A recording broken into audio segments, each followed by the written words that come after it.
Professor Rocholl, you just gave a lecture here at the Institute on breaking the doom loop in the Eurozone. What is that exactly, the doom loop? That sounds so terrible. The doom loop is referred to as the nexus between states and banks. So in the sense that when states get into trouble, also the banks in that state get into trouble just because they invest in government debt issued by those states. And on the other hand, if banks get into trouble, often also the states get into trouble if they have to support the bailout for those banks. And this is the critical component to now solve. But why is that problematic? Because if not banks buy those government debt, then other European institutions or governments or central banks would do that.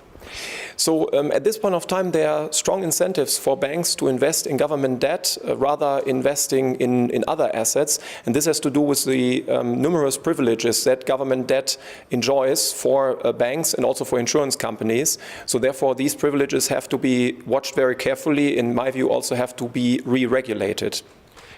Now, how do you want to break the vicious cycle that exists, as you say, between banks and governments?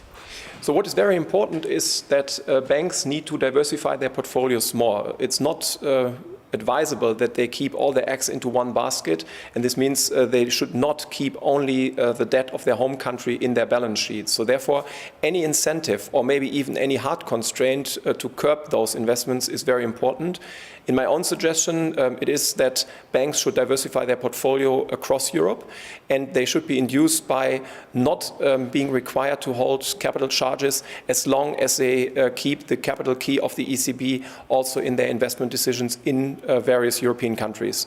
Now, why should, for example, financial ministers accept these new rules? Because it'll make very hard for them to buy or to sell, actually, to sell their own debt. One of the really key challenges at this point of time is that the regulation, the new regulation that is needed, would come only from those who benefit from the lack of the new regulation. So therefore, I view it as very important for academics and also in this conference to discuss and to point to these challenges so that a real public debate can start, which otherwise might be blocked by those who are interested in keeping the old regulation intact. Where are we now on the political level? Is there anything of that kind being discussed? Is it going to be done in Europe? The promise and the hope of the banking union deliberations and considerations in 2012 were in fact that we would come to a solution rather soon.